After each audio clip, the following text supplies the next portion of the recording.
आजवर 50,000 कोटींहून अधिक किमतीचे ड्रग्ज पकडण्यात आले आहेत। ललित पाटील प्रकरणात अद्याप कोणताही राजकीय सहभाग आढळून आला नाही।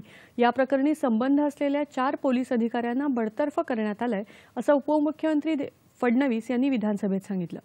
ललित पाटील याचा जामीन रद्द करण्यासाठी तत्कालीन पोलीस आयुक्तांनी सरकारकडे परवानगी मागूनही ती तत्कालीन सरकारने दिली नव्हती, अशी माहिती फडणवीस यांनी दिली।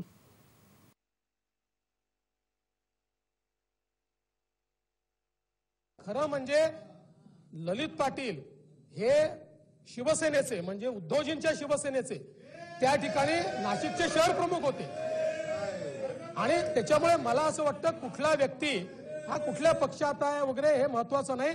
अशा प्रकारचे जे क्रिमिनल आहेत आणि म्हणूनच मी हा निर्णय घेतला की अशा प्रकारे जर त्यांना त्या ठिकाणी हॉस्पिटलमध्ये इतके दिवस ठेवलं असेल, सगळ्यांवर कारवाई केलेली आहे आणि मला असं वाटतं की कोणीच याला राजकीय रंग देण्याचा प्रयत्न करणं हे अत्यंत अयोग्य आहे।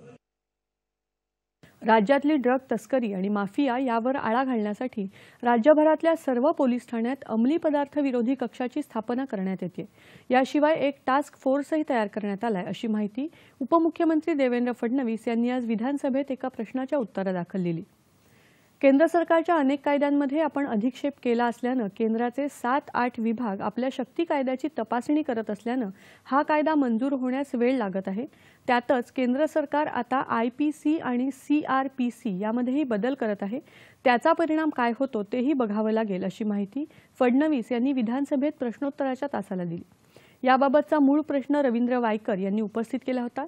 त्याला आशिष शेलार, यामिनी जाधव, अनिल देशमुख आदींनी उपप्रश्न विचारले। या शक्ती कायद्याचा परिणाम न्यायव्यवस्थेवर नेमका काय होईल हेही तपासलं जात आहे, असं फडणवीस म्हणाले। राज्यात आतापर्यंत 23,000 पोलिसांची भरती करण्यात आली आहे। प्रशिक्षण केंद्रांची क्षमता दुप्पट करून प्रशिक्षण प्रक्रिया पूर्ण केली जाते। कोरोनामुळे ही प्रक्रिया थांबली होती। यापुढे वेळापत्रक ठरवून भरती प्रक्रिया केली जाईल, असंही फडणवीस यांनी स्पष्ट केलं। ठाण्यात पेमेंट गेटवे फसवणूक प्रकरणात 16,000 कोटींचा व्यवहार झाला असल्यामुळे त्याचा तपासासाठी विशेष तपास पथक स्थापन करण्याची घोषणा उपमुख्यमंत्री देवेंद्र फडणवीस यांनी यावरच्या प्रश्नाच्या उत्तरात केली। हे व्यवहार राष्ट्रीय स्तरावर असून गरज पडल्यास केंद्रीय तपास यंत्रणांची मदत घेतली जाईल, असंही त्यांनी स्पष्ट केलं। या प्रकरणी 3 महिन्यात तपासाचा पहिला टप्पा पूर्ण केला जाईल, असंही फडणवीस म्हणाले। मूळ प्रश्न सुनील प्रभू यांनी उपस्थित केला होता। आशिष शेलार, रवींद्र वायकर, तमिळ सेल्वान यांनी उपप्रश्न विचारले होते।